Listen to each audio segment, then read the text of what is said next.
Well, today I want those of you who are in a committed long-term relationship to take a little trip down memory lane. Remember that excitement you felt at the beginning of the relationship? The time when you still felt those little tingles and the newness of each other kept things really fresh. Well, chances are, no matter how strong your relationship is, over time, it's natural that some of that excitement starts to fade. And so today we have two experts here with some tips and tricks that you can use to get that vavoom back in the bedroom. Joining us this morning is Dr. Susan Kellogg from the Pelvic and Sexual Health Institute in Philadelphia, and one of our sexperts, Mary Wallace Yench from Zestra. Hey, ladies, good morning. Good to see you. Good morning. I am so glad you're here with us because, you know, Dr. Kellogg, I know that you specialize in sexual health. We are a PG-rated show here this early in the morning. So when you say tips and tricks, what exactly do you mean? We're talking about easy things, lifestyle changes, small modifications that can make a big difference in your sexual satisfaction. So let's start with blood flow. Okay. What am I talking about when I talk about blood flow? Increasing blood flow to the genital areas. Simple things like walking 20 minutes 3 times a week increases blood flow. Simple things, not so simple, maybe quitting smoking. Smoking definitely impedes blood flow to the genitals. Third thing, diet. We know that diets that are high in olive oil, fresh vegetables, fruits, whole grains, and fish, the Mediterranean diet. I was going to say that sounds like the Mediterranean diet. Absolutely. This is evidence-based research that shows that these are pro-sexual things that a woman can do every day to increase her sexual satisfaction. And how convenient for women. I mean, we all love to multitask. So now we have all these aspects of our lives. We can diet, we can exercise, we can do healthy things for ourselves, and not only do we look better, but it tunes up our sex lives too. Killing 2 birds with 1 stone there.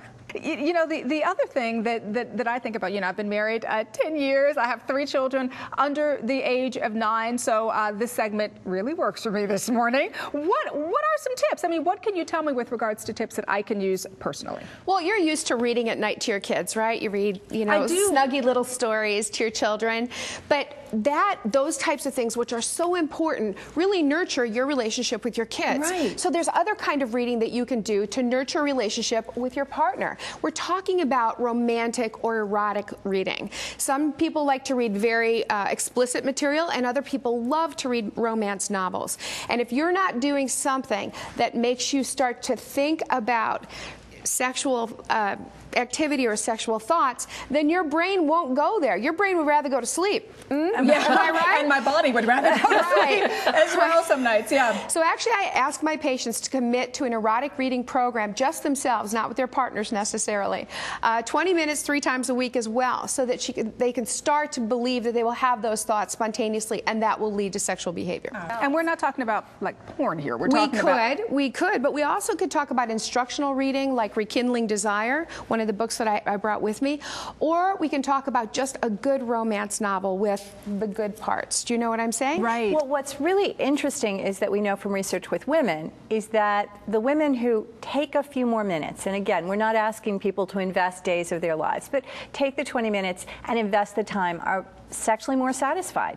And that for women who often let everything else on the list get ahead of that, they never carve out even a few minutes for themselves, they aren't as sexually satisfied. So what's really cool about the tips and tricks is that they're things you can be doing anyway, and you get this extra benefit from it. You know what, and it's true, I exercise anyway, so I read anyway, so it's almost like just taking it a step further. What are some other kind of novelty items or tricks that I can use? Well, we know that when you experience a novel behavior or you're in a novel situation, it increases brain chemicals, feel-good brain chemicals, that actually make you feel more amorous and more in love with your partner. Yeah. So let's talk about things like quasi-dangerous activity, like Did you say dangerous? I did, but it's not what you think. I'm talking about kayaking or hiking, going to a new restaurant and sitting on the floor that nothing like that you've done normally on a Friday night. Something novel, something interesting to ignite that spark between you and your partner. Very interesting. You know, the other thing too is you talk about comfort.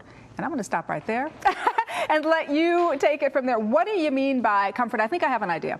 Well, sex should never be a painful event. Okay. It should be a comfortable one that you look forward to. And because of that, many women use lubricants. Most women do, actually. You know, in my practice, I hear all the time, I shouldn't have to use a lubricant.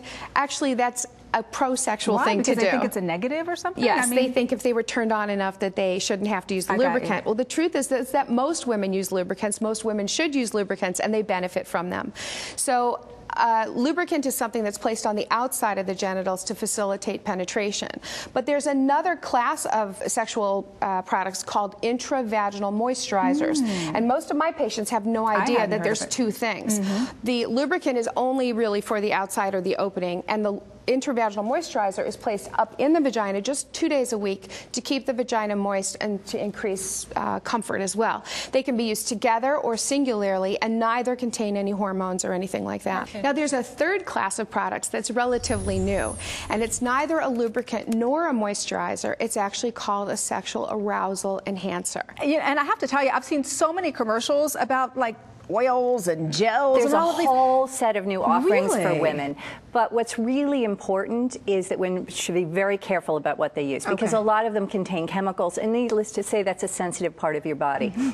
So Zestra is a really unique product because it's a blend of botanical oils and extracts. It's clinically proven. It's used by a lot of doctors, and it basically works in 3 to 5 minutes to increase the sensations, to increase the sense of, to feel more. So what women say is it just adds a little bit of vavoom to your experience. I like that, vavoom. And you actually, your patients, you use it with your patients a lot. Actually, I recommend Zestra a great deal because it does increase blood flow, increases sensation, it's completely organic, and it adds a little novelty, which is exactly what we talked about today. Okay, and so what is the difference? Because that's the thing that I've always wondered about, the difference between something like a Zestra and then something like, you know, something that, some moisturizer, let's say, for example. Right. Well, Zestra's purpose is not necessarily to lubricant or moisturize. It's clearly as an arousal oil and arousal enhancer. So it's really that product for women.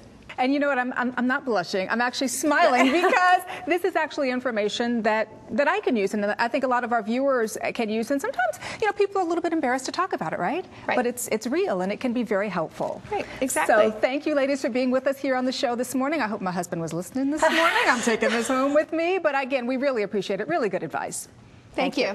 And if you want more information from Dr. Kellogg, check out the Pelvic and Sexual Health Institute.org. And for more information on Zestra, simply go to Zestra.com.